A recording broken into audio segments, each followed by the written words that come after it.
Ya, kami salah sangka. Di awal kami mengira Narzo 20 Pro itu yang paling menarik. Udah kita review ya.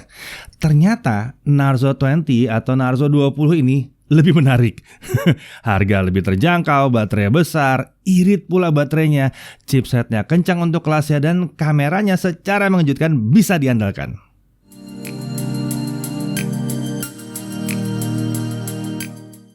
Oke, Narzo adalah line up Realme yang selalu menawarkan racikan unik dan tentunya terjangkau. Kita udah pernah review Narzo 20 Pro sebelumnya. Kali ini kita akan review Narzo 20 yang variannya lebih murah di kisaran 2,2 juta rupiah. Tapi sebelum itu ada yang melewat dulu nih.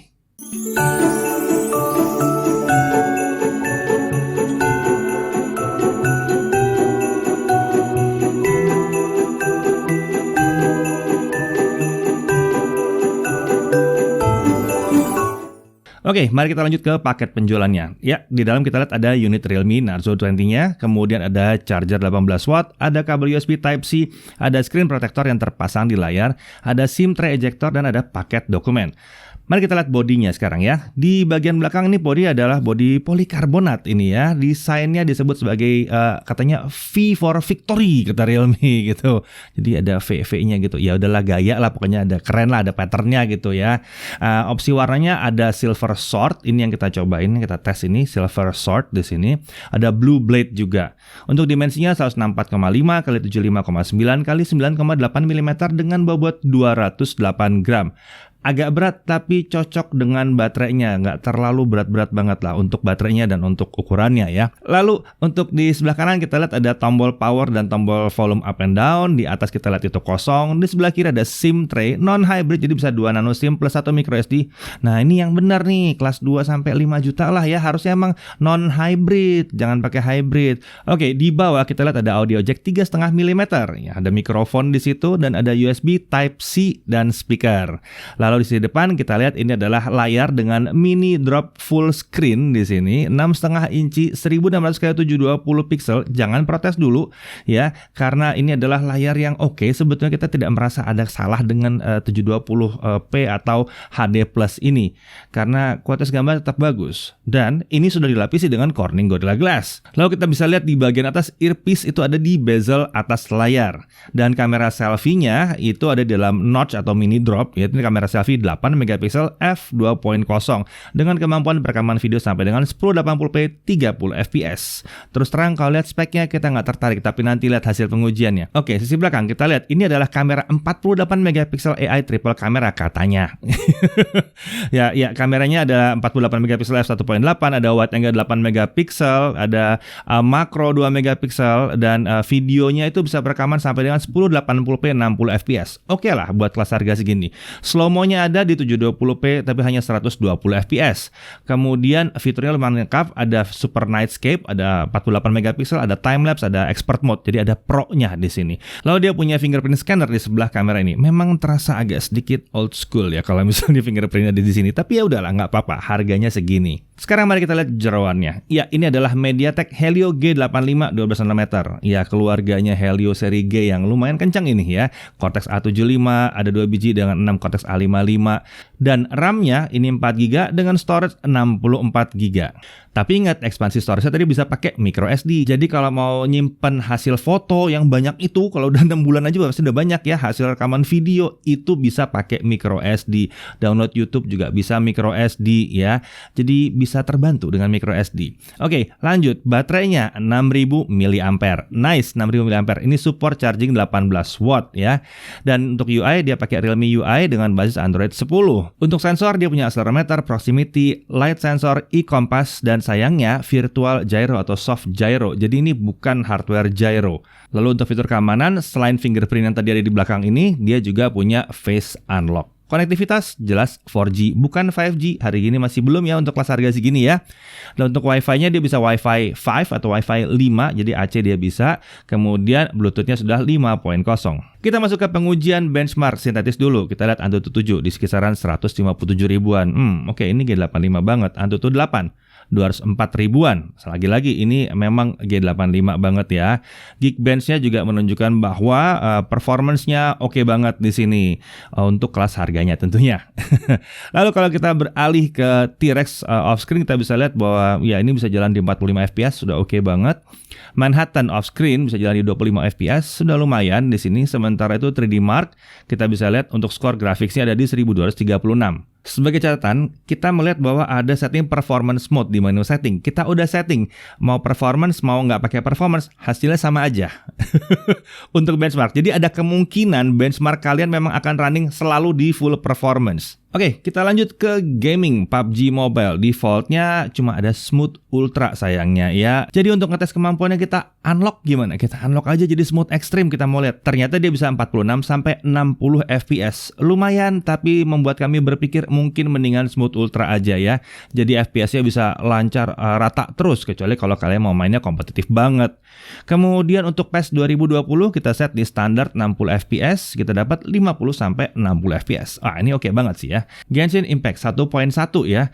Setting di lowest 60 fps, kita dapat 21 sampai 39 fps. Oh, nice. Ini enak banget kayaknya ya. Memang kadang-kadang dia bisa drop sampai 18 fps. Jadi sudah lumayan oke sih sebetulnya. Walaupun memang kalian butuh pendingin kalau mau main Genshin Impact ya. Lalu lanjut ke Minecraft. Kita pakai render distance di 8 chunk dan kita dapat 48 sampai 60 fps. Ini udah lumayan. Kalau render distance-nya di 12 chunk, dia akan sedikit turun di bawah 60 fps di 34 sampai 57 fps.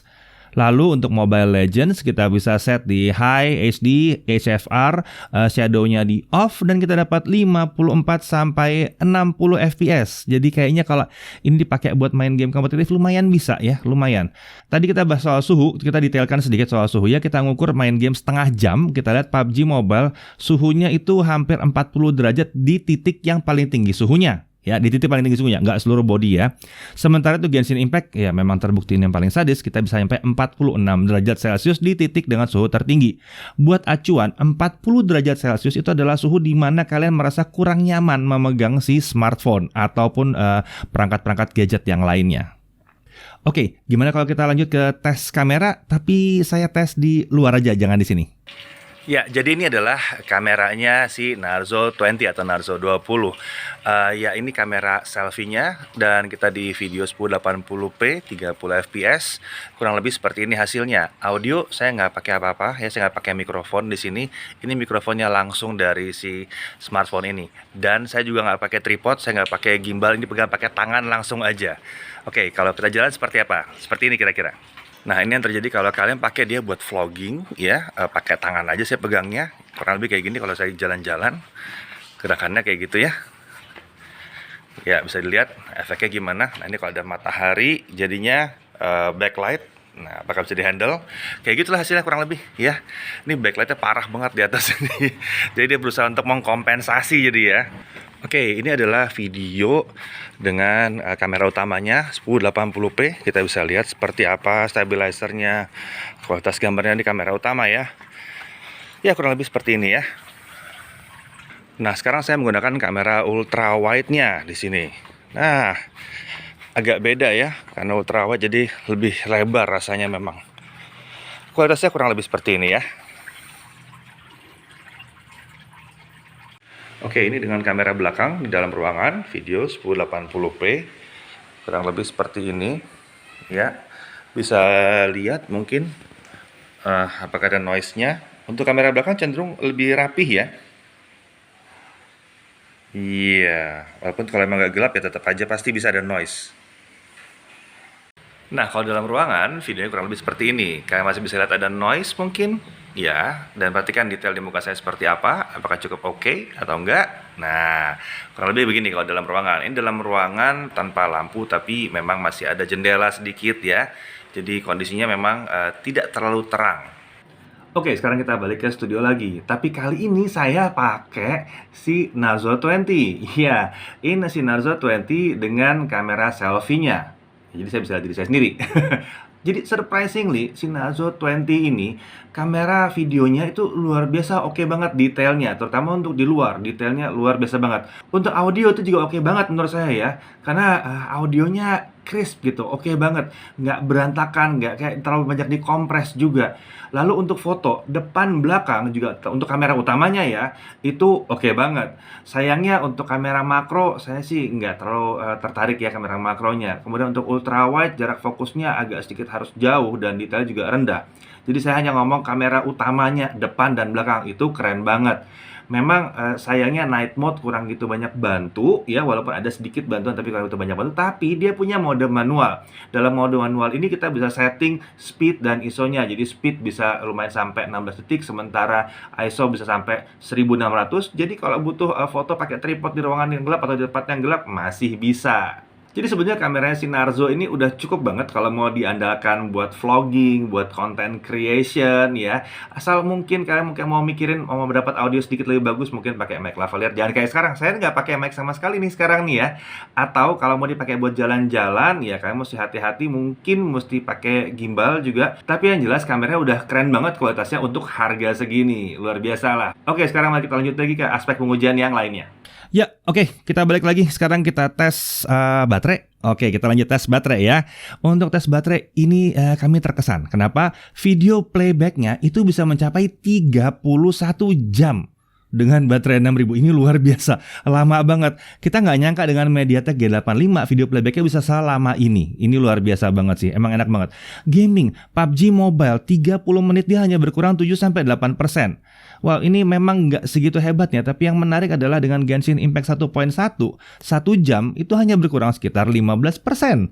Jadi ini tergolong irit, walaupun ini baterainya 6000 bukan 7000 ya. Untuk charging, nah ini yang disayangkan sekali. Chargingnya jadi lama banget ya, di kisaran 3 jam 50-an menit. Ya, ini lama memang ngecharge-nya, tapi dengan baterai sebesar ini, kalian yang kayaknya bisa pakai dia aja terus-menerus gitu ya, seharian penuh, ngecharge-nya pas tidur aja, nggak ada masalah. Karena ngecharge-nya juga butuh waktu dari 0 sampai 100% hampir 4 jam. Jadi ya nggak akan ada yang namanya overcharging gitu ya, aman. Walaupun emang masalahnya pada saat kalian misalnya baterai habis dan butuh buru-buru ngecas, nah itu agak repot memang. Oke, lanjut. Kalau ada yang nanya NFC ada atau enggak, sayangnya ini nggak ada. Kemudian untuk Netflix gimana? Sayangnya kita cek pakai Netflixnya langsung, dia kita nggak usah pakai software lain lah, pakai Netflix aja langsung ya. Kita lihat dia Widefine L3 dan hanya support SD doang. Dia nggak support sampai high definition. Lalu untuk haptic feedback, untuk keyboard konfigurasi defaultnya itu tidak bisa aktif, tapi kita bisa atur supaya bisa aktif ya. Getarannya sih terasa akurat dan kekuatan getarannya memang nggak terlalu kencang, tapi buat beberapa orang mungkin itu lebih menyenangkan. Ya, kalian harus tes sendiri untuk tahu enak atau tidak enak. Kemudian untuk touch delay, banyak yang nanya touch delay gimana, terutama Realme kadang-kadang bermasalah dengan real drum. Untuk real drum kita bisa bilang kita nggak merasa ada touch delay. Kita nggak tahu kalau tiba-tiba ntar ada game lain yang touch delay ya. Jadi mesti diingat ya, touch delay itu tidak wajib harus karena satu aplikasi tidak ada touch delay, yang lain juga nggak ada, atau karena satu aplikasi touch delay terus di semua aplikasi yang lain touch delay. Itu bisa tergantung aplikasi atau game yang berbeda, hasilnya bisa beda. Kemudian kita nyoba juga maximum number of touch input. Jadi bisa berapa jari nyentuh ke layar dan diregister. Ternyata bisa nyampe 10. Jadi banyak banget ya. Walaupun persen kita cek sebetulnya 8 yang akurasinya masih cukup baik. Tapi kayaknya sih ini mentok-mentok pakainya 4 ya butuhnya ya. Nggak nyampe 8 juga ya. Oke, kemudian kita juga ngecek WiFi sharing. Apakah dia bisa connect ke WiFi. Jadi menghidupkan WiFi sambil ngidupin hotspot barengan ya. Barengan. Jadi dapat WiFi dari luar dan nge-share WiFi-nya. Dan ternyata dia bisa. Tapi memang dia hanya bisa nge-share 2,4 GHz saja. Tapi intinya bisa dia. Nah untuk harga kita udah bahas dari awal, harganya di kisaran 2,2 juta. Ya jadi rasanya ini cukup pantas ya. Walaupun memang chargingnya lambat, butuh hampir 4 jam. Tapi mesti diingat bahwa baterainya super irit. 31 jam loh nonton video.